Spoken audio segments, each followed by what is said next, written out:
देश के सबसे बड़े अस्पताल के अंदर एक 4 साल के बच्चे के गले के अंदर फंसी हुई सीटी को ऑपरेशन कर डॉक्टरों ने निकाला बाहर, जिसके बाद अब बच्चा सुरक्षित है।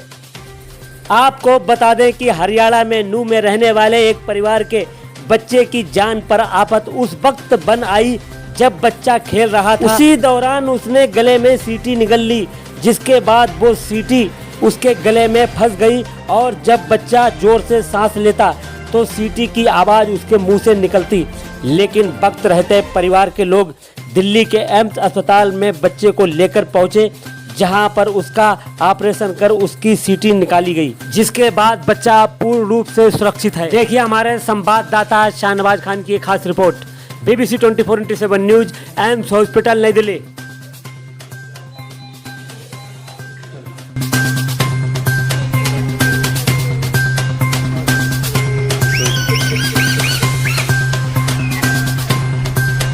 मेरा नाम डॉक्टर प्रबुद्ध Goyal, additional professor paediatric surgery. किस तरीके का ऑपरेशन है जो 4 साल के बच्चे का किया गया, क्या था केस? ये बच्चा को ईद के मौके पर उसके माँ बाप ने एक नई चप्पल दिलाई थी जिसके अंदर सीटी हुआ करती थी। तो जब बच्चा चलता है तो चप्पल के सोल से हवा अंदर बाहर होती है तो सीटी बजती है, बच्चे को प्रोत्साहन मिलता है, वो ज़्यादा चलता है। बदकिस्मती की बात है कि बच्चे ने वो सीटी चप्पल से निकाल ली या स्वयं निकल गई और उसे मुँह में लेकर खेल रहा था, तो उस समय वो सीटी किसी प्रकार उसकी श्वास की नली के अंदर चली गई। तो जब मेरे पास आया था बच्चा, नूह ज़िले से आया था, हरियाणा से, लगभग 1.5 से 2 घंटे का रास्ता एम्स आने का, तो उसको सांस लेने में कठिनाई हो रही थी। बच्चा हल्का नीला भी पड़ा हुआ था और जब सांस ले रहा था तो उस सीटी के द्वारा हवा अंदर बाहर होने की वजह से सीटी की आवाज़ें आ रही थी। कितना चैलेंज रहा, कितने घंटे का ये ऑपरेशन था? इस तरह के ऑपरेशन चैलेंजिंग बहुत होते हैं क्योंकि इनमें जीवन और मृत्यु का खतरा होता है। जीवन मृत्यु से ज़्यादा इसमें मस्तिष्क के इरिवर्सिबली डैमेज होने का खतरा होता है, क्योंकि सांस की नली है उसके अंदर आप दूरबीन द्वारा निकालते हैं जो भी चीज़ फंसी होती है। तो जैसा मैंने अभी थोड़ी देर पहले बताया कि उस 4 साल के बच्चे की सांस की नली आपकी छोटी उंगली से भी छोटी होती है।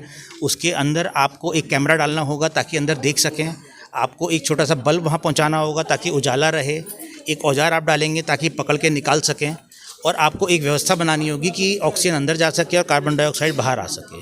सो चैलेंजिंग होता है, बच्चे की जान जाने का खतरा होता है, मस्तिष्क डैमेज होने का खतरा होता है। यदि सांस रुक जाती है तो हमें तुरंत गले में काट कर सांस की नली में ट्यूब डालनी पड़ती है, जिसे हम ट्रेकियोस्टमी बोलते हैं, और कभी नहीं निकल पाता है तो हमें छाती काट कर तब इसको बाहर निकालना होता है। ये ऑपरेशन तो इसको हम अंग्रेजी में commonly bronchoscopy and foreign body removal बोलते हैं। ब्रोंकोस्कोपी एक प्रकार की एंडोस्कोपी है जिसमें कि हम दूरबीन द्वारा सांस की नली में कोई भी चीज़ है उसको देख सकते हैं, निकाल सकते हैं, और फॉरेन बॉडी कोई भी चीज़ जो सांस की नली में नहीं होनी चाहिए लेकिन वहाँ मौजूद है। तो ये बच्चा की किस तरीके से? हाँ, तो ये जो सीटी थी, ये इसके सांस नली की हमारी जो मेन नली होती है वो आगे जाके 2 में विभाजित हो जाती है। जो बाईं तरफ जाती है वो बाएं फेफड़े को सप्लाई करती है, जो दाईं तरफ जाती है वो दाएं फेफड़े को सप्लाई करती है। सो इस नली ने दाएं वाली जो नली है उसमें जाके इसका साइज़ और फेफड़े की दाईं नली का साइज़ लगभग बराबर था, तो वहाँ जाकर ये फंस गई थी। तो अब जब भी बच्चा सांस ले रहा था हवा इसी के द्वारा अंदर आएगी और इसी के द्वारा बाहर जाएगी, तो इसलिए वो सीटी बज रही थी।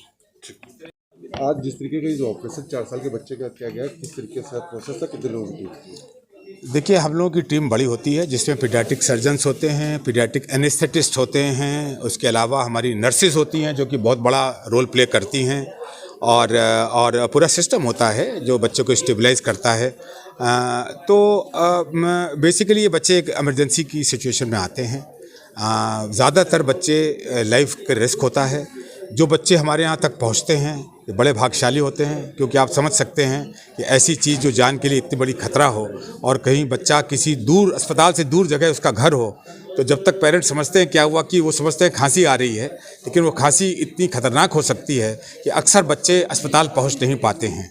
तो जो बच्चे हमारे पास पहुँचते हैं वो तो एक छोटा सा ही प्रोपोर्शन है, क्योंकि बच्चे तो ऐसे जिनमें कि जानलेवा ब्लॉक हो जाए एयरवे में, वो सर्वाइव भी करते हैं।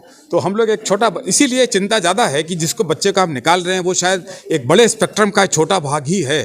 हमको पहुंचना चाहिए दूर तक, जहां पे ये संभावनाओं को दूर किया जा सके कि बच्चा कभी कोई चीज़ सांस में ले। तो वो हम लोगों ने विस्तृत तौर से बताया कि 2 से 3 साल के बच्चे खास तौर से माँ बाप इस बात का ध्यान रखें कि मूंगफली के दाने, अक्सर माएँ थाली में दाल बिनना शुरू कर देती हैं, कोई भी काम करती हैं घर में, बिजी हो जाती हैं किसी चीज़ में, वो बच्चे उस चीज़ को लेके मुंह में डालने लगते हैं। तो 2 से 3 साल की उम्र एनी टाइम आफ्टर 1.5 साल, हमने 1 साल के बच्चे तक देखे हैं। तो बच्चे एक्टिव हो जाते हैं और मुंह पे हर चीज़ डालते हैं और कौतूहल के, और ख़ास तौर से बॉयज़ इसमें बड़े शैतान हैं। बॉयज़ थोड़े चलने लायक हो जाते हैं और किचन में जाते हैं, कोई चीज़ उबल रही है उसको पकड़ के बेचारे खींचते हैं, और गर्ल्स थोड़ी शांत होती हैं। तो हम पेरेंट्स को ये बताना चाहेंगे कि वो इस चीज़ पे ध्यान रखें कि वो ऐसी चीज़ कोई न रखे घर में जो बच्चे के लिए आसानी से उसके हाथ में आ सके, दूर रखें। और बहुत 2-3 साल की उम्र खास तौर से, जिसमें कि एक्चुअली सांस और खाने की नली में डिफरेंस करना नहीं आ पाता है। बच्चा मुंह में डालता है ये सोच के कि हम खाएंगे, लेकिन एक्चुअली वो सांस में चला जाता है, क्योंकि अंदर के जो मैकेनिज्म हैं वो इतने डेवलप नहीं हुए हैं कि वो खाने की चीज़ को खाने की तरफ ले जाए। हम लोग तो मुंह में कोई चीज़ लाके तुरंत खाने लगते हैं, कोई चीज़ सूंघना हो तो सूंघ लेते हैं, सोचते थोड़ी हैं। ये बॉडी के अपने मैकेनिज्म्स हैं, बच्चे में वो फाइन मैकेनिज्म डेवलप नहीं हुए हैं, इसलिए ये रिस्क बच्चों में ज़्यादा होता है। अमूमन सर क्या मैंने बताया कि जितनी भी चीज़ें घरों में आमतौर पर सुपारी के टुकड़े हैं, मूंगफली के दाने हैं, चने की दाल है और इमली के टुकड़ा है। हमने पेन निब्स होती हैं, पहले ज़माने में जो क्लासिकल निब्स होती थी, आजकल के भी जो बॉल पेन होते हैं उनके टिप्स होते हैं जो कि घूमते हैं और वो बाहर निकल के आ जाते हैं।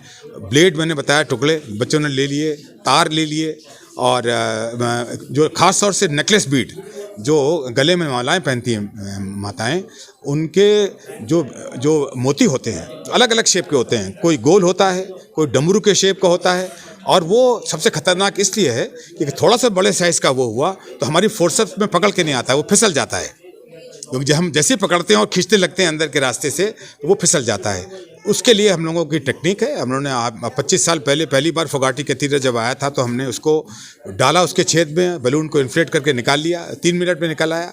तो ऐसा तरह तरह के प्रयोग भी करने पड़ते हैं कभी कभी कि किस तरह से सबसे उपयुक्त प्रयोग किया जाए। ठीक सर, अपना वाजपेयी में हेड ऑफ डिपार्टमेंट हूँ। पीडियाट्रिक सर्जरी में हमारे यहाँ 9 से 10 फैकल्टी हैं। सब लोग, ये मैं आपको सबसे मिलाता हूँ, हम लोग सब अपने अपने क्षेत्र के विशेषज्ञ हैं। यूरोलॉजी है, लिवर एंड जीआई सर्जरी है, और उसी तरह न्यूरो सर्जरी, थोरेसिक सर्जरी, ये सारी सर्जरी और मिनिमली सर्जरी हमारी डिपार्टमेंट की बहुत विशिष्ट चीज़ है, हम लोग करते हैं।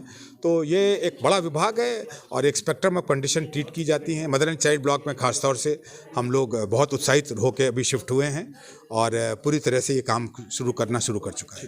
जी, अपना नाम बता दीजिए। बस मीनू यानी चप्पल में से निकाल के सीटी खा गिराई। मेरी छोरी ने कही मम्मी ने सीटी खा गिराई। मैंने कहाँ से नुक चप्पल में से मैंने दिखाई छोरा, जैसे ही मुझसे बोले मम्मी ही अड़ज की सीटी बोली नुकनी, मैंने करंडिया कहते अड़ज गई सीटी। जब मैंने थप्पड़ दिया आके ना उल्टी नहाया, मैं आंगली बबराया के मुँह में उल्टी तो आगे सीटी नहाई।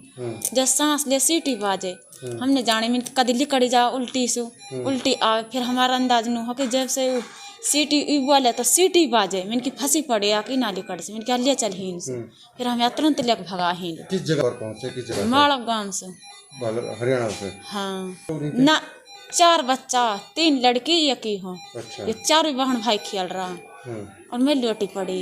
खेलते वक्त इसने चप्पल वो निकाल ली? हाँ। अच्छा, कब ली? ईद के दिन ली। ईद तो मन गया शाम की सांख बखत लिए यानी। अच्छा, ईद में आपने इसको नई चप्पल दिलाई थी? या लड़की की चप्पल छोटी की। अच्छा। याने वो लिखा दुबका धर राखी मैंने जाना समझ पता मैंने निकाल लिया मैं से हट्टी यानी सांख बखत निकाल ली। ठीक।